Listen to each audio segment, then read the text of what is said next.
Hello there. I want to talk about romantic relationships, partnerships, if you will. I want to talk about how I am a 49-year-old woman who is going to be 50 in less than 2 months. I've never been married, I've never been engaged. I have been in, I can count on one hand how many relationships I've been in, romantic relationships. And I want to talk about this because partnership, romantic love is so idealized in our culture, specifically American culture. And I bought into it.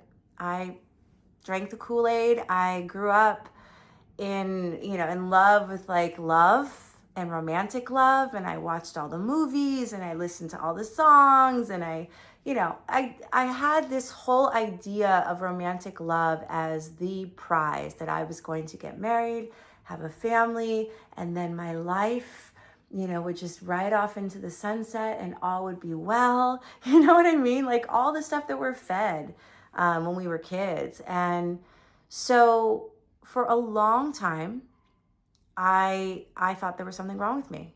I thought clearly there's something wrong with me because I can't manifest a romantic partnership. I haven't met the love of my life. Oh my God, what am I going to do? And I just went down this whole rabbit hole of trying to figure out what was wrong with me, why I couldn't manifest a partnership. I read all these books. I went to therapy.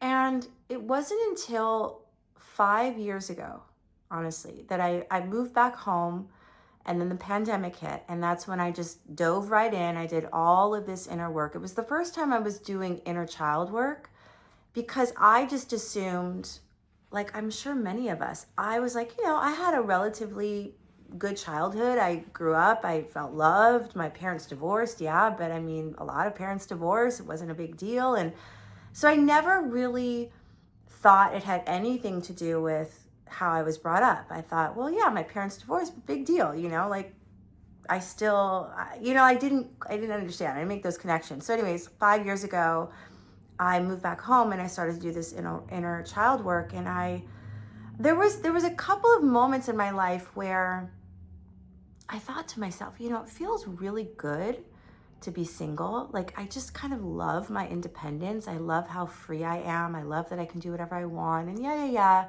Eventually I'll just meet somebody, but I'm not going to work that hard at it. Like I was never somebody that was obsessed with finding somebody. I always filled my life. I always enjoyed my life, regardless if I was in a relationship or not. I didn't really care about if guys, I wasn't like flirty, any of those things. So my point being is there was a part of me that understood on some level I really did enjoy being alone, And so when I was doing the inner child work, I remember I thought, well, let me, I'm all about like fearless action. And so at the time I was like, let me hire a male therapist, because I thought this would be a really good exercise for me to practice being vulnerable with a man, because that was something that I didn't have a lot of experience with, Now you have to understand, if you have a belief that there's something wrong with you, and then I'm attracting a certain kind of man, it just felt like the same kind of man, which was that they were fine, they were nice, but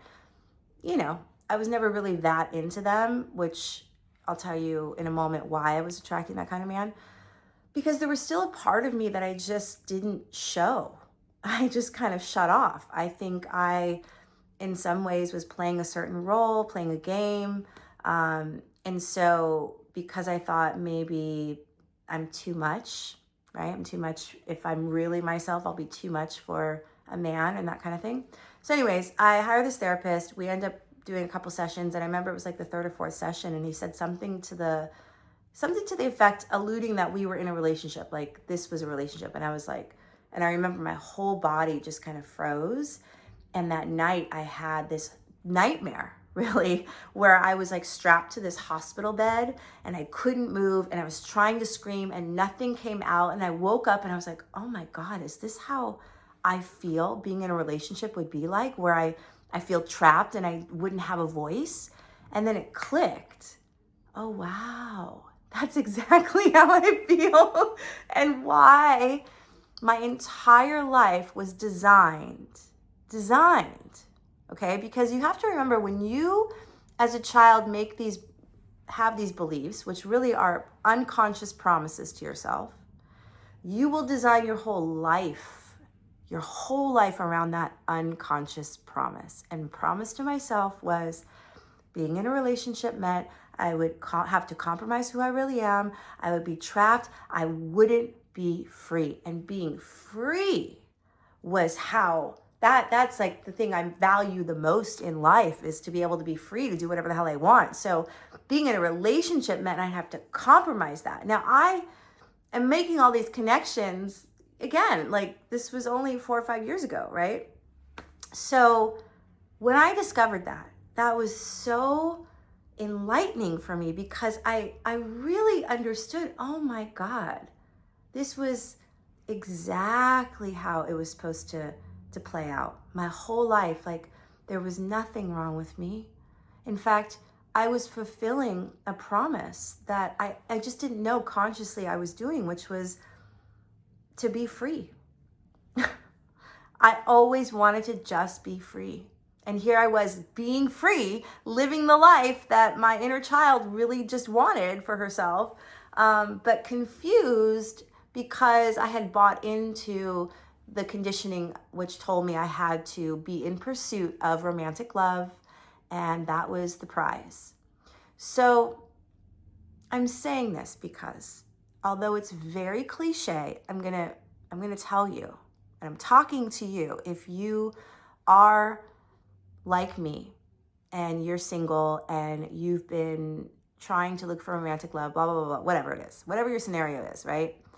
I'm telling you this because I want to save you the agony and the feeling of being ashamed or feeling like there's something wrong with you. There is nothing wrong with you.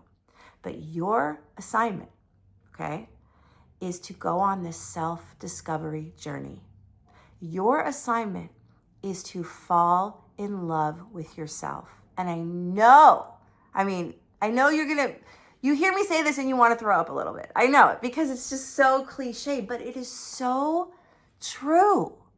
It is so true, because if you cannot fall in love with yourself, and all of you, I'm talking like every nuance, and maybe it's not even falling in love, maybe it's just discovering yourself. Like just go on this journey of discovery. Like, oh, this is why I'm this way. Oh, I designed it this way. Oh my God, what?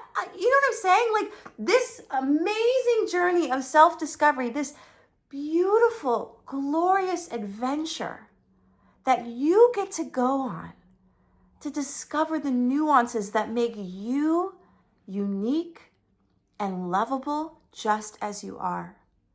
That's your assignment. That's the invitation. That's what I am sharing to hopefully enlighten you and, my God, just the rest of the world, that there's so many other types of love than just romantic love, that it's so much bigger than just meeting somebody, falling in love and having a family and kids and the whole thing. And not to say that that's not beautiful as well, but I spent a large part of my life feeling so sad because I thought that what everybody else had, which was, marriage and family, was so much better than what I had. Because that's what I was fed. That's what I was told. And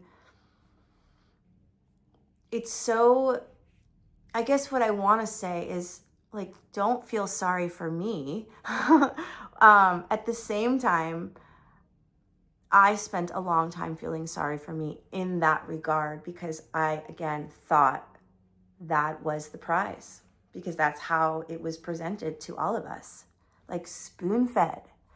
Love song after love song, and I just cannot stress this enough, that there is a whole big world out there, a whole huge part of you that you get to discover, that maybe people who are married for, at this point in their life for 20 years, 25 years, just haven't even discovered yet.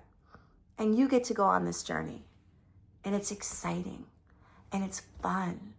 And yeah, there's no one size fits all when it comes to this kind of stuff. And I think what we're seeing now, which is something I'm really proud of, is like this whole spectrum of like, there's a ton of women out there who are just like, I love being alone and being independent, and I'm going to adopt my kids and have my own kind of family. Like they're creating their own definition of what family is, which I love. And you know, for the longest time, I couldn't even hear somebody ask me, so, are you dating anyone? I couldn't even hear those words without feeling a knife in my heart.